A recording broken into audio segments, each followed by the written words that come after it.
प्यारे दोस्तों, बहुत बहुत स्वागत है आपका अपने चैनल सावित्री साहित्य अकेडमी में। तो फ्रेंड्स, आज मैंने इकाई 1 हिंदी भाषा और उसका उद्भव और विकास से मैंने कुछ प्रश्नोत्तरी लिए हैं। ये टेस्ट हमारे कोर्स में हो चुका है, तो एक बार मैं आपके साथ साझा करना चाहती हूँ। और मैं चाहती हूँ कि जब भी आप प्रश्नोत्तरी लगाएं तो इस तरह के प्रश्नों को सॉल्व करने का आप अवश्य प्रयास करें। ठीक है, चलिए हम देख लेते हैं। यहाँ पर हमारा पहला प्रश्न आता है कि निम्नलिखित में से आपको सत्य कथन का चयन करना है। ठीक है, आपको केवल सत्य कथन का चयन करना है, कौन सा सत्य है। तो पहला आता है ऑप्शन कि भारोपी भाषा परिवार के दो वर्गों केतुम और सतुम के जन्मदाता सुनीति कुमार चटर्जी हैं। दूसरा है कि ध्वनि के आधार पर भारोपी परिवार की 10 शाखाओं को 5 वर्गों में बांटा गया है।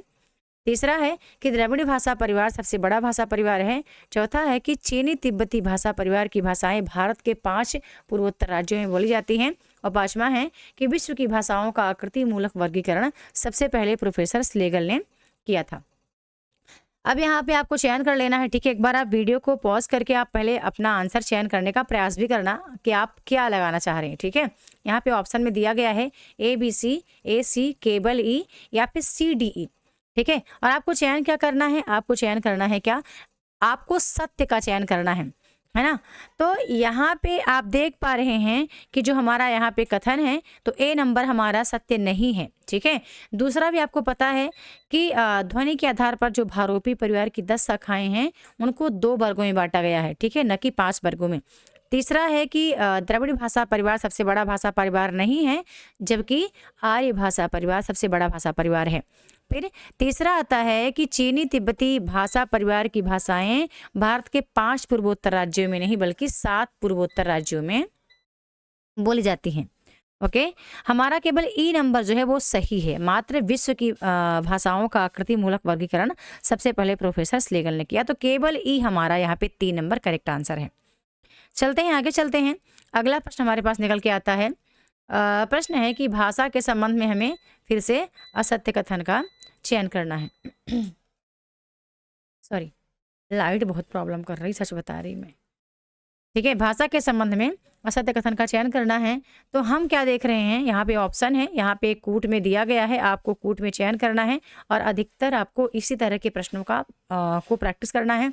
यदि आप इस तरह के प्रश्नों को प्रैक्टिस करते हैं तो चैलेंज के साथ आप जून एग्जाम को अच्छे से निकाल पाएंगे और अपना कॉन्सेप्ट आप अच्छे से पढ़ के तैयार करते हैं। पहला है कि भाषा पैतृक संपत्ति है, फिर से आपको असत्य ही चयन करना है। दूसरा है कि भाषा स्थिर व सदा परिवर्तनशील है।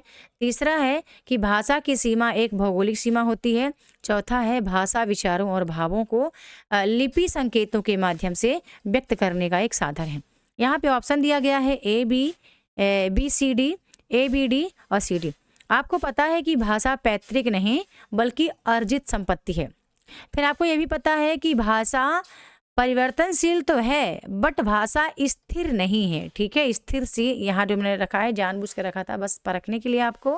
ठीक है, तो भाषा स्थिर नहीं बल्कि परिवर्तनशील है, ये यहाँ पे सत्य है। तो यहाँ पे मैंने स्थिर लग दिया, तो इसलिए यह कथन भी इसके साथ स्थिर परिवर्तनशील दोनों आ गया, तो ये भी कथन आपका सत्य हो गया। भाषा की एक भौगोलिक सीमा होती है ये। और अगला है कि भाषा विचारों और भावों को लिपि संकेतों के माध्यम से व्यक्त करने का एक साधन है, तो ये भी गलत है क्योंकि भाषा विचारों और भावों को लिपि संकेतों नहीं बल्कि ध्वनि संकेतों के माध्यम से व्यक्त करने का एक साधन है। ठीक है, अब आपको यहाँ पे बताना था असत्य कौन कौन सा है। तो यहाँ पे हमारा ABD असत्य है। ठीक है, ABD 3 नंबर पे है, तो हमारा ABD जो असत्य कथन है वो हमको राइट आंसर मिल जाता है। फिर आगे चलते हैं। अगला प्रश्न फिर आता है यहाँ पे हिंदी बोलियों के नामकरण उनके प्रस्तोता विद्वान के साथ हमें सम्मिलित करना है। तो यहाँ पे कौरवी है, राजस्थानी है बोली, भोजपुरी है, मैथिली है। यहाँ पे उनके प्रस्तोता विद्वान हैं ग्रियर्सन है, कोलब्रुक है, सुनीति कुमार है, रेबंड है और राहुल सांकृत्यायन है। ठीक है, तो सबसे पहले आप देख लेना है कि जो कौरवी है, कौरवी को हम ले चलेंगे कहाँ, राहुल सांकृत्यायन के साथ मिलाएंगे। ठीक है, और हमारा जो ये है राजस्थानी को ग्रियर्सन के साथ मिलाएंगे। और इसके बाद हम चले आएंगे कहाँ पे, हम भोजपुरी को रेमंड के साथ मिलाएंगे। और हमारा जो ये ऑप्शन है इसको हम मिला देंगे कहाँ, यहाँ पे कोलब्रुक के साथ। ठीक है, ये वाला। अच्छा, कुछ गड़बड़ हुआ क्या, कुछ गड़बड़ हुआ क्या? नहीं नहीं गड़बड़ हुआ, ठीक है। यहाँ पे सुनीति कुमार चटर्जी का नाम किसी के साथ नहीं आता है, ठीक है। तो हमारा यहाँ पे ऑप्शन जो है कौन सा, 2 नंबर करेक्ट आंसर हो जाएगा। आगे चलते हैं, फिर से प्रश्न आता है कि निम्न में से कंठ का कल्य व्यंजन है कौन सा। तो हम देख रहे हैं कि यहाँ पे जो करेक्ट आंसर है वो हमारा कंठ का कल्य व्यंजन जो है वो ACBCDE या CE। आप वीडियो को पॉज करके आप जरूर राइट आंसर का चयन करें कि आपने क्या लगाया है। तो कंठ का कल्य व्यंजन जो है हमारा वो यहाँ पे ह और ई, यानी कि C और E नंबर हमारा कंठ का कल्य व्यंजन है। तो यहाँ पे 4 नंबर हमारा करेक्ट आंसर हो जाएगा। फिर अगला प्रश्न आता है निकल करके कि निम्न में से उस महाप्राण व्यंजन है, तो बताना है कौन सा है। तो आई होप कि आपने राइट आंसर लगा लिया होगा। यहाँ पे जो करेक्ट आंसर निकल के आता है वो हमारा ABCD सभी उस महाप्राण व्यंजन है, ठीक है। 2 नंबर हमारा यहाँ पे राइट आंसर है। हिंदी काव्य धारा किसकी रचना है, ये भी आपने पढ़ा होगा, अभी हाल ही में प्रश्न में आया हुआ था। तो राहुल सांकृत्यायन यहाँ पे करेक्ट आंसर हो जाएगा। हम देखते हैं, हमें सही विकल्प का चयन करना है, ठीक है। हमें सही विकल्प का चयन करना है, तो इसका आंसर आप देंगे हमें कमेंट सेक्शन में, ठीक है। आप देंगे अगला आता है ऑप्शन है कि वर्ष 1955 में गठित प्रथम राजभाषा आयोग के अध्यक्ष BG खैर थे। नेक्स्ट है कि फोर्ट विलियम कॉलेज में भारतीय भाषाओं के अध्यापक थे जॉन गिलक्राइस्ट। अगला है कि लिपि का सर्वप्रथम उल्लेख मिलता है अष्टाध्यायी में। और अगला है कि संविधान के भाग 22 में राजभाषा संबंधी प्रावधान है, ठीक है। तो अब आप इसको जरूर, आप ये चैलेंज प्रश्न है, एक हमारा और चैलेंज प्रश्न है, दोनों चैलेंज प्रश्न का उत्तर आपको आज देना है कमेंट सेक्शन में, तो जरूर दीजिएगा, ठीक है। आगे चलते हैं, फिर हमारा एक प्रश्न निकल के आता है कि निम्नलिखित में से आपको सुमेलित करना है कि कौन सी बोली है जो किस क्षेत्र में बोली जाती है। हम पकड़ लेते हैं, सबसे पहले मान लो आपको कोई याद नहीं आ रहा, तो आप खड़ी बोली को मेरठ के साथ लगाएंगे और देखेंगे कि C का 1 नंबर कहाँ पे है। तो C का 1 नंबर केवल एक जगह पे है और हम देख रहे हैं कि यही हमारा करेक्ट आंसर है। तो हम लगा लेंगे कि 1 का तीसरा मारवाड़ी पाली के साथ लगाएंगे। हम B का लगाएंगे 5वां नंबर पे, ब्रज का संबंध आगरा से है, खड़ी बोली का यहाँ पे, और बांगरू का संबंध है कुरुक्षेत्र से, ठीक है। झांसी के लिए कोई भी यहाँ पे ऑप्शन नहीं है, तो A नंबर हमारा करेक्ट आंसर हो गया। आगे चलते हैं, फिर से देखते हैं देवनागरी लिपि के लिए देखते हैं। यहाँ भी कूट में ही देवनागरी लिपि का हमें आंसर देना है। हम देखते हैं कि देवनागरी लिपि के विषय में हमें सत्य बताना है कि सत्य कौन सा है, ठीक है। तो यह दाएं से बाएं लिखी जाती है, एक हो गया। दूसरा हो गया कि इसकी उत्पत्ति नागर ब्राह्मणों से मानी जाती है। फिर हो गया कि यह वर्णात्मक लिपि है। फिर हो गया कि इसमें सिरो रेखा का प्रयोग किया जाता है। और फिर हो गया कि देवनागरी लिपि के विकास की 4 अवस्थाएं मानी जाती हैं। तो हमें यहाँ पे सत्य नहीं फ्रेंड्स, बल्कि असत्य का चयन करना है कि असत्य कौन सा है, ठीक है।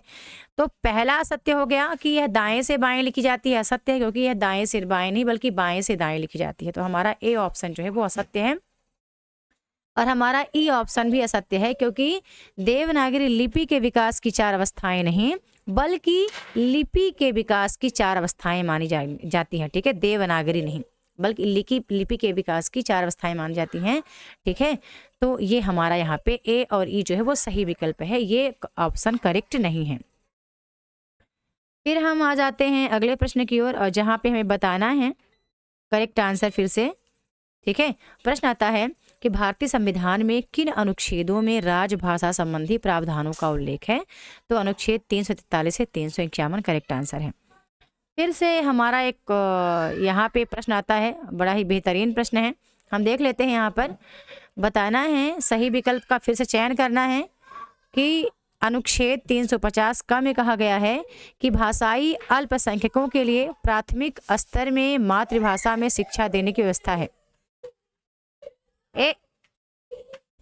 क्या बिट्टू क्लास चल रही है?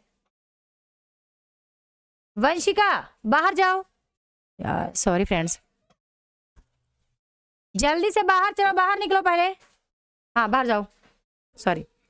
बहुत शैताना, छुट्टी है ना तो शैतानी की तो क्या बताएं, सॉरी।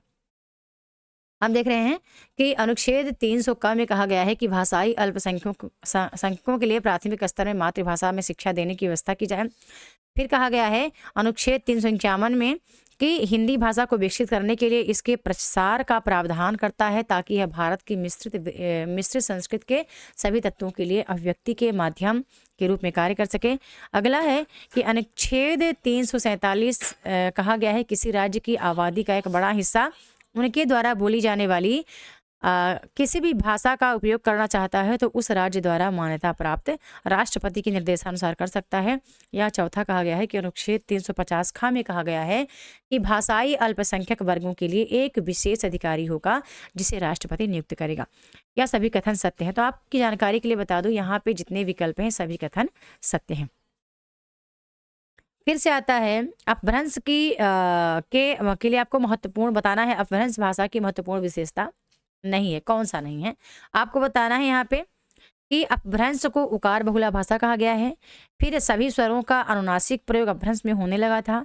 फिर बताना है कि अपभ्रंश में 2 वचन और 2 लिंग मिलते हैं।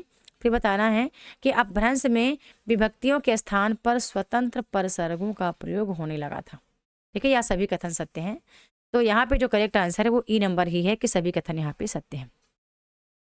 फिर हम आगे चलते हैं। एक प्रश्न निकल के आता है कि बताना है ब्रज भाषा की विशेषता नहीं है, यह ओकारांत प्रवृत्ति बहुला है। फिर है कि ब्रज भाषा के शब्द भंडार में तत्सम की अपेक्षा तद्भव और देशज शब्दों का आधिक्य है। फिर है कि सर्वनाम में मैं की जगह पर हौ का प्रयोग होता है। और फिर है कि ब्रज भाषा में ए का उच्चारण आई और औ का उच्चारण औ के रूप में होता है। तो आपकी जानकारी के लिए बता दें, यहाँ पे आपको बताना है कि ब्रज भाषा की विशेषता नहीं है। तो डी नंबर जो है वो ब्रज भाषा की विशेषता नहीं है, क्योंकि यह जो विशेषता है वो अवधी भाषा की है। ठीक है, यह विशेषता अवधी भाषा की है। और बाकी ये सर्वनाम मैं की जगह हौ का यूज होता है, क्योंकि सूरदास की एक पंक्ति आती है, कौन, हौ प्रभु सब पतितन को टीको, ऐसा करके एक पंक्ति आती है जो कि सूरदासकृत है। ठीक है, तो मैं की जगह पे हौ वहाँ पे प्रयोग हुआ है। ओके, आगे चलते हैं। फिर से आपको बताना है, एक प्रश्न आता है यहाँ पर कि अपभ्रंश के संदर्भ में आपको फिर से सत्य कथन का चयन करना है। ठीक है, बताना है कि अपभ्रंश शब्द का सर्वप्रथम प्रामाणिक प्रयोग व्यास के महाभाष्य में मिलता है। फिर है कि अपभ्रंश के सबसे प्राचीन उदाहरण भरत मुनि के नाट्य शास्त्र में मिलते हैं। फिर है कि भोलानाथ तिवारी के अनुसार अपभ्रंश शब्द का प्रथम प्रयोग चंड 6वीं शती के ग्रंथ प्राकृत प्रकाश में दिखाई देता है। फिर है हमारा कि रामचंद्र तिवारी के अनुसार अपभ्रंश नाम पहले पहल वल्लभी के राजा धार सेन द्वितीय के शिलालेख में मिलता है, जिसमें उसने अपने पिता घुसेन को संस्कृत कृत और अपभ्रंश तीनों का कवि कहा है। फिर है कि आचार्य दंडी ने काव्यादर्श में अपभ्रंश को ग्राम भाषा कहा है, तथा डॉक्टर हरदेव बाहरी ने 7वीं शती से 11वीं शती के समय को अपभ्रंश का स्वर्णकाल कहा है। अगला है कि अपभ्रंश का अर्थ है खड़ी बोली। ठीक है, ये आपके लिए एक बहुत बड़ा चैलेंज वाला क्वेश्चन है और इसका आंसर आपको देना है।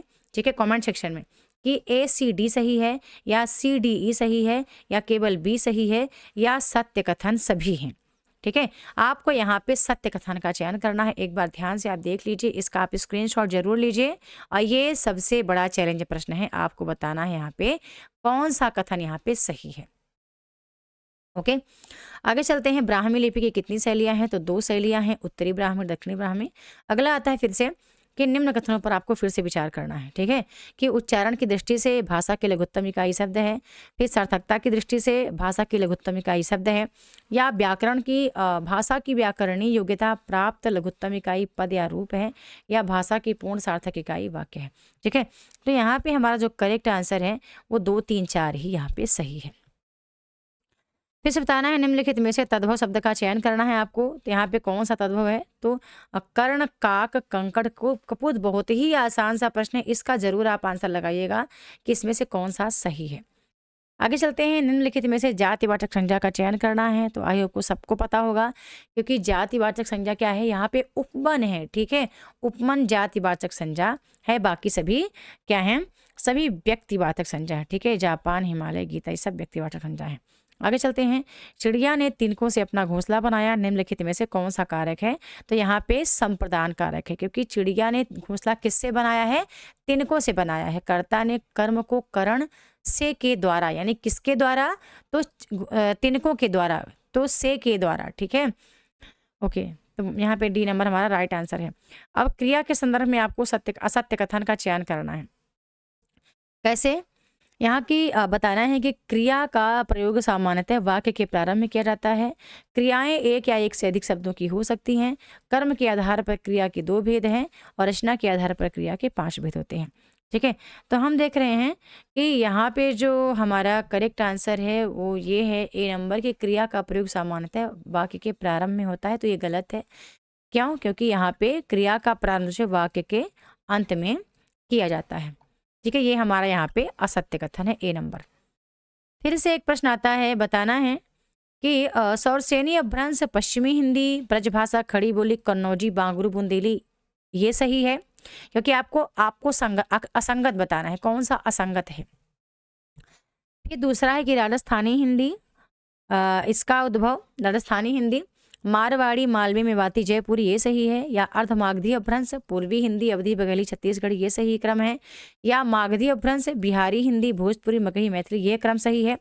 या पेशाची अपभ्रंश पहाड़ी हिंदी, गढ़वाली, कुमाऊनी, या ब्राह्मण अपभ्रंश सिंधी, पंजाबी, लहदा। बताना है कौन सा क्रम यहाँ पे असंगत है, सही नहीं है। ए बी डी या ई एफ या सी डी एफ या फिर सभी संगत हैं। ठीक है, तो यहाँ पे आप आई होप कि करेक्ट आंसर आप निकाल पाए होंगे अभी तक, और आपने अभी कमेंट सेक्शन में लिख भी दिया होगा क्या आपका करेक्ट है। तो यहाँ पे जो असंगत है वो ई और एफ असंगत है। ठीक है, 2 नंबर जो है वो यहाँ पे असंगत है। ठीक है, पेशाची का यहाँ पे होगा और ब्राह्मण का यहाँ पे होगा। अगला प्रश्न एक फिर निकल कर आता है कि आचार्य रामचंद्र शुक्ल कृत हिंदी साहित्य का इतिहास आदिकाल प्रकरण 1 से यह कथन नहीं है। यानी कि कौन सा कथन है इन चारों में से, ABCD में से, कि जो कि आदिकाल के प्रकरण 1 का नहीं है बल्कि किसी अन्य प्रकरण का है। ठीक है, तो यहाँ पे आता है कि प्राकृत की अंतिम अवस्था से ही हिंदी साहित्य का आविर्भाव माना जा सकता है। अपभ्रंश के जो नमूने हमें पद्यों में मिलते हैं वे उस काव्य भाषा के हैं जो अपने पुरानेपन के कारण बोलने की भाषा से कुछ अलग बहुत दिनों तक आदिकाल के अंत या उससे कुछ पीछे तक पोथियों में चलती रहीं। अगला है कि जब से प्राकृत बोलचाल की भाषा न रह गई तभी से अपभ्रंश साहित्य का आविर्भाव समझना चाहिए। ठीक है ना। अगला है कि अपभ्रंश या प्राकृताभास हिंदी के पद्यों का सबसे पुराना पता तांत्रिक और योग मार्गी बौद्धों की सांप्रदायिक रचना में मिलता है। तो यहाँ पे जो ये है ये प्रकरण 1 से नहीं बल्कि प्रकरण 2 में ये है कि जब से प्राकृत बोलचाल की भाषा न रही तभी से अपभ्रंश साहित्य का आविर्भाव समझना चाहिए। ओके, आगे चलते हैं। आगे आता है कि संस्कृत का कोई भी शब्द मन चाहे ढंग से तोड़ मरोड़ कर तद्भव नहीं बनाया जा सकता। विचार किसका है? तो यह कथन जो है वो सुनीति कुमार चटर्जी का है। फिर है कि इनमें से कौन सी बोली बिहारी हिंदी वर्ग में नहीं आती है? तो करेक्ट आंसर है जादू बाटी, क्योंकि जादू बाटी ब्रजभाषा की उपबोलियों के अंतर्गत आती है। अगला आता है कि निम्नलिखित बोलियों को उनके क्षेत्र के साथ आपको असंगत बताना है। फिर से कि पहाड़ी वर्ग, पश्चिमी पहाड़ी, मध्यवर्ती पहाड़ी, भोजपुरी और मगही। ठीक है, यहाँ पे आपको कूट में चयन करना है कि कौन सा वर्ग है जो सही नहीं है, ABCD, ABCD या फिर सभी संगत हैं। तो आप ध्यान से एक बार देख लेना, यहाँ पे जितने वर्ग हैं सभी असंगत हैं। ठीक है, सभी असंगत हैं, कोई भी संगत नहीं है। ओके, पश्चिमी पहाड़ी का संबंध शिमला से है, मध्यवर्ती पहाड़ी का संबंध गढ़वाल से है, भोजपुरी का संबंध गाजीपुर से है, और ये जो मगही है मगही का संबंध यहाँ पे पटना से है। ठीक है, तो यहाँ पे ABCD सभी जो है वो क्रम असंगत हैं। ओके, आगे चलते हैं। फिर से प्रश्न आता है निम्नलिखित भाषाओं को उनके विकास के क्रम में आपको व्यवस्थित करना है। तो यहाँ पे आप देख लेना कौन सा क्रम सही आता है निकल करके, और कमेंट सेक्शन में आप जरूर लिखना कि आपने कौन सा क्रम सही लगाया हुआ है। ओके, आप जरूर कमेंट सेक्शन में लिखना। ABCD में से वीडियो को पॉज करके आप कमेंट सेक्शन में लिखेंगे, अच्छा लगेगा मुझे और आपको आपकी तैयारी भी समझ में आएगी। फिर से एक प्रश्न आता है कि निम्नलिखित बोली वर्गों को उनसे संबंध बोलियों के साथ आपको असंगत बताना है। ठीक है, तो यहाँ पे फिर से आप देख पा रहे हैं कि जो हमारा असंगत वर्ग है वो कौन सा है। ठीक है, तो राजस्थानी भोजपुरी, पश्चिमी हिंदी छत्तीसगढ़ी, पूर्वी हिंदी कन्नौजी और बिहारी हिंदी मालवी। तो यहाँ पे जो सभी हैं वो क्या है दोस्तों? सभी असंगत हैं। ठीक है, सभी असंगत है। कैसे? क्योंकि आपको पता है कि राजस्थानी का संबंध कहाँ है, कहाँ से है? मालवी से है, पश्चिमी हिंदी का कन्नौजी से है, पूर्वी हिंदी का भोजपुरी से है, और पूर्वी हिंदी का छत्तीसगढ़ से है, और भोजपुरी का बिहारी हिंदी से यहाँ पर संबंध है। एक लास्ट प्रश्न है कि राजभाषा आयोग 1955 के अनुसार निम्नलिखित सुझाव नहीं दिए गए हैं। तो बताना है कौन सा नहीं दिए गए हैं। 1, 2, 3, 4 यहाँ पे सुझाव हैं कि खड़ी बोली सर्वाधिक बोली और समझी जाने वाली भाषा है। यही सारे भारत का एक माध्यम है। 18 वर्ष की उम्र तक भारत के प्रत्येक विद्यार्थी को हिंदी का ज्ञान करा देना चाहिए। फिर अगला है कि भारत सरकार के प्रकाशन अधिक से अधिक अंग्रेजी में किए जाएं। और अगला है कि उच्च न्यायालयों में देसी भाषाओं का व्यवहार होना चाहिए। तो यहाँ पे आपको क्या बताना है कि सुझाव कौन सा नहीं दिया गया। तो पहला यहाँ पे है जो पहला ही कथन गलत है। क्यों? क्योंकि खड़ी बोली नहीं बल्कि हिंदी सर्वाधिक बोली और समझी जाने वाली भाषा है। फिर देखते हैं कि यहाँ पे 18 वर्ष की उम्र तक भारत के प्रत्येक विद्यार्थी को हिंदी का ज्ञान करा देना चाहिए। तो ये भी गलत है। क्यों? क्योंकि ये सुझाव नहीं दिया गया था कि 14 वर्ष तक की उम्र तक भारत के प्रत्येक विद्यार्थी को हिंदी का ज्ञान करा देना चाहिए। फिर अगला है कि भारत ये बस सही है, ये सही है, बाकी सभी सुझाव गलत हैं। उच्च न्यायालयों में देसी भाषा नहीं बल्कि क्षेत्रीय भाषाओं का व्यवहार होना चाहिए, ऐसा सुझाव हमारे राजभाषा आयोग 1955 के अंतर्गत दिया गया था। तो हम देखते हैं 1, 2, 4 1, 2, 4 है वो सुझाव नहीं दिया गया था। ठीक है, इस तरह से हमारा ये करेक्ट आंसर निकल के आता है। तो ये हमारी क्लास थी आज, ये हमारी पैड क्लास थी। ठीक है, पैड क्लास में ये टेस्ट हो चुका था। इसका एक फर्स्ट, जब भी मैं कोई कोर्स कराऊंगी तो उसका फर्स्ट वीडियो मैं आपको जरूर यूट्यूब पे अपलोड करने का प्रयास करूंगी। ओके, तो ये क्लास आपको कैसी मिली, ये लगी, ये प्रश्न आपको कैसे लगे, कमेंट सेक्शन में जरूर लिखें। वीडियो को लाइक शेयर सब्सक्राइब जरूर करें, बेल आइकन प्रेस करके रखें ताकि मेरी कोई वीडियो मिस ना हो। और आज रामलला के आगमन उत्सव पर आज भी हमारा कोर्स आपको 1000 में ही मिल रहा है। ठीक है, एप्लीकेशन में मैंने 1000 वहाँ पे ऐड कर दिया है। तो ये 12 बजे रात्रि तक 1000 रहेगा। काफ़ी मित्रों ने हम्बल रिक्वेस्ट भी किया है कि मैम आज का मौका फिर से दीजिए। ठीक है, तो बिल्कुल आप कोर्स को ज्वाइन करने का प्रयास करना। और ये चैलेंज प्रश्न है, इसका आंसर आप जरूर बताना कमेंट सेक्शन में। ठीक है, मिलते हैं नेक्स्ट वीडियो में न्यू टॉपिक के साथ। तब तक के लिए बहुत बहुत धन्यवाद।